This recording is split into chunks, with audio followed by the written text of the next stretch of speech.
Hello friends, welcome to Max G. இன்றைக்கி நான் பார்க்க போகிற கான்செப்ட் என்ன அப்படின்னா, ஒரு ஃபங்க்ஷன் ஆட் ஃபங்க்ஷனாக ஈவன் ஃபங்க்ஷனாக எப்படி கண்டுபிடிக்கப்படுது அதை பற்றி தாங்க பார்க்க போகிறோம். எப்படிப்பா கண்டுபிடிக்கிறது? ஒரு ஃபங்க்ஷன் கொடுத்துருக்காங்க, இதை ஆட் ஃபங்க்ஷன் சொல்கிறாங்க. ஒரு சில ஃபங்க்ஷனை பார்த்தா ஈவன் ஃபங்க்ஷன் சொல்கிறாங்க. இது எனக்கு ஒன்றுமே புரியலையே அப்படின்னு ஒரு சில பேர் நீங்கள் இருப்பீங்க. உதாரணத்துக்கு 11th 12th படிக்கிறவங்க உங்களுக்கு ரொம்பவே ஹெல்ப்ஃபுல்லாக இருக்கும். நல்லா கவனிங்க. எப்படி ஒரு ஃபங்க்ஷனை ஆட் ஃபங்க்ஷன் ஈவன் ஃபங்க்ஷன் கண்டுபிடிக்கிறது அதை பற்றி பார்க்க போகிறோம். இப்போ உதாரணத்துக்கு ஆட் நம்பர்னு என்ன, ஈவன் நம்பர்னு நமக்கு நல்லாவே தெரியும். ஆட் நம்பர்னால் நமக்கு என்ன, எல்லாமே 1 3 5 7 அப்படி போய்கிட்டே இருக்கும். ஈவன் நம்பர் நமக்கு என்ன, 2 4 6 8 போய்கிட்டே இருக்கும். இன்னும் சிம்பிளாக சொல்லப்போனால் உங்களுக்கு எதெல்லாம் 2ஆல் டிவைட் ஆகுதோ அதெல்லாம் ஈவன் நம்பர்ஸ், எதெல்லாம் 2ஆல் டிவைட் ஆகலையோ அதெல்லாம் ஆட் நம்பர்ஸ். சிம்பிளாக சொல்லிட்டு போயிடலாம். அதே மாதிரி தான் ஒரு ஃபங்க்ஷன் அப்படிங்கிறத நம்ம எப்படி டிஃபைன் பண்ண போகிறோம், ஆட் ஃபங்க்ஷன் ஈவன் ஃபங்க்ஷன் எப்படி டிஃபைன் பண்ண போகிறோம் அப்படிங்கிறது பார்க்க போகிறோம். சிம்பிளாக ஒரு ஃபார்முலா எழுதுகிறேன். அந்த ஃபார்முலா வச்சு பார்த்தோன்னா ரொம்ப ஈஸியாக புரிஞ்சிடும். அதாவது ஒரு ஃபங்க்ஷன் ஆட் ஃபங்க்ஷன் நான் சொல்லணும் அப்படின்னா, ஃபங்க்ஷன் நம்ம எப்பவுமே என்ன பண்ணுவோம், எஃப் ஆஃப் எக்ஸ்ன்னு நம்ம எழுதுவோம். ஓகேங்களா? ஸோ எஃப் ஆஃப் எக்ஸ் அப்படிங்கிற ஒரு ஃபங்க்ஷன் நான் ஆட் ஃபங்க்ஷன் ப்ரூவ் பண்ணணும் அப்படின்னா நான் என்ன பண்ணணும்னா, எஃப் ஆஃப் எக்ஸில் நான் என்ன பண்ண போகிறேன், எக்ஸுக்கு நான் மைனஸ் போடணும். மைனஸ் போட்டு அந்த வர்ற ஆன்சர் எனக்கு நெகட்டிவாக வந்ததுன்னா அது ஆட் ஃபங்க்ஷன். சுத்தமாக புரியாது, நான் நடத்துகிறேன். இப்போ எஃப் ஆஃப் எக்ஸ்ன்ற ஒரு ஃபங்க்ஷன் நான் எடுத்துக்கிறேன்.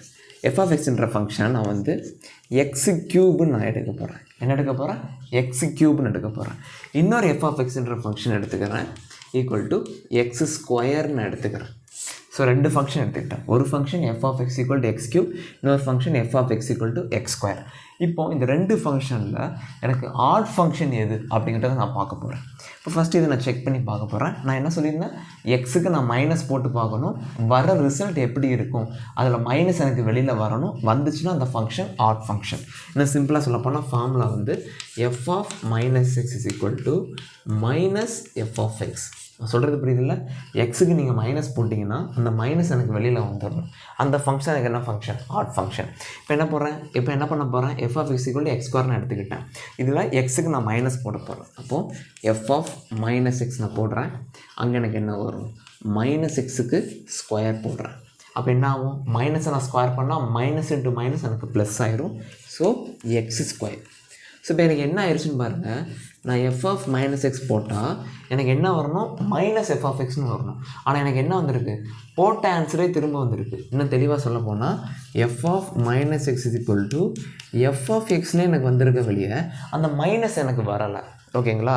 ஸோ இது என்ன ஃபங்க்ஷன் கிடையாது, ஆட் ஃபங்க்ஷன் கிடையாது. இப்போது ஆட் ஃபங்க்ஷன்லாம் இங்கே எப்படி இருக்குன்னு செக் பண்ணி பார்க்க போகிறோம். இப்போ இதே மாதிரி என்ன பண்ண போகிறேன், எஃப் ஆஃப் மைனஸ் எக்ஸ் நான் போட்டு பார்க்குறேன். எனக்கு என்ன வரும்னா மைனஸ் எக்ஸ் தி ஹோல் க்யூப்னு எனக்கு வரும். ஓகேங்களா? ஸோ இப்போ என்ன ஆகும், மைனஸை நான் க்யூப் பண்ணால் minus into minus plus, plus into minus minus. So minus எக்ஸுக்கு மட்டும் க்யூப் வந்துடும். இப்போ பாருங்கள், இந்த எக்ஸ் க்யூபுக்கு நெகட்டிவ் வந்துருச்சு. அப்போ F of minus X which is equal to minus X cube நமக்கு கிடச்சிருச்சு. அப்போ என்னது, F of minus X which is equal to minus F of X. அவ்வளோதான். ஸோ மைனஸ் எனக்கு வெளியில் வந்துருச்சா?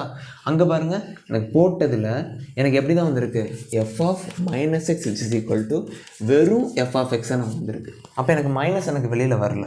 இதில் பாருங்கள், எனக்கு மைனஸ் வெளியில் வந்திருக்கு.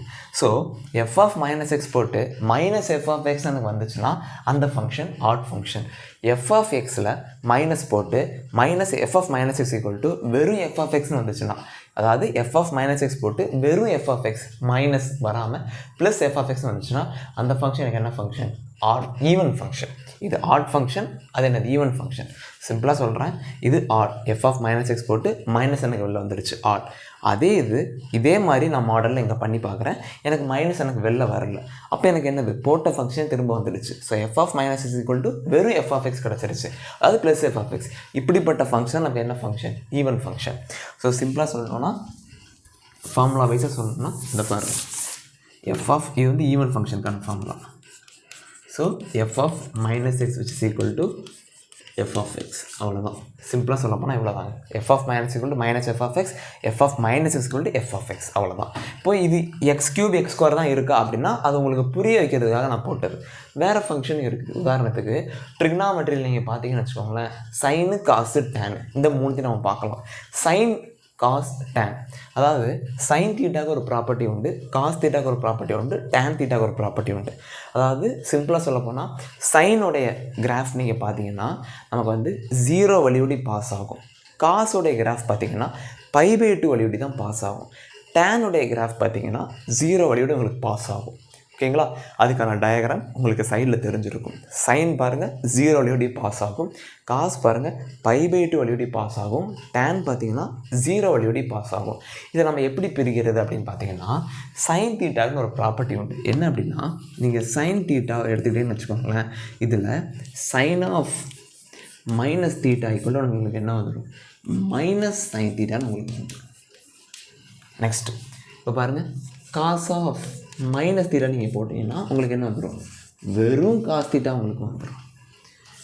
டேன் ஆஃப் மைனஸ் தீட்டா நீங்கள் போட்டிங்கன்னா மைனஸ் டேன் தீட்டான்னு உங்களுக்கு வரும். அப்போது இந்த மூணுத்தையும் இது கூட கம்பேர் பண்ணி பாருங்கள், எதெல்லாம் ஆட் ஃபங்க்ஷன் எதெல்லாம் ஈவன் ஃபங்க்ஷன் பாருங்கள். சைன் ஆஃப் மைனஸ் தீட்டா போட்டால் மைனஸ் சைன் தீட்டா வருது. அப்போ எஃப் ஆஃப் மைனஸ் எக்ஸ்னால் மைனஸ் எஃப் ஆஃப் எக்ஸ். அப்போ நமக்கு என்ன ஃபங்க்ஷன், ஆட் ஃபங்க்ஷன். இது வந்து odd function. Next tan of minus theta போட்டால் மைனஸ் டேன் தீட்டா எனக்கு வெளில வருது. அப்போ இது என்ன function, odd function. Cos of minus theta போட்டால் வெறும் காஸ் தீட்டா தான் வருது. அப்போ இது என்ன ஃபங்க்ஷன், ஈவன் ஃபங்க்ஷன். அப்போது இது ஆட் ஃபங்க்ஷன், இது ஈவன் ஃபங்க்ஷன், இது ஆட் ஃபங்க்ஷன். இவ்வளோ தான், சிம்பிளாக முடிஞ்சுது. ஸோ இந்த கான்செப்ட் நல்லா ஞாபகம் வச்சுக்கோங்க, ரொம்ப ஈஸியாக புரியும். இவ்வளோ தான். x³ உங்களுக்கு சிம்பிளாக சொல்லப்போனால் க்யூப்பில் உங்களுக்கு வருது. So minus into minus into minus மைனஸாக வந்துடும். ஸ்கொயரில் வருது, மைனஸ் இன்ட்டு மைனஸ் உங்களுக்கு என்ன வந்துடும், ப்ளஸில் வந்துடும். இவ்வளோ தாங்க மொத்த கான்செப்ட். ஸோ புரிஞ்சுருக்குன்னு நினைக்கிறேன். இதுக்கு மேலே எக்ஸ்ப்ளனேஷன் தேவைன்னு நினைக்கிறேன். Okay, so friends, if you have any doubts, please mail to comment box. Please like this video, share this video to friends. Thank you for watching. Thank you so much. Bye.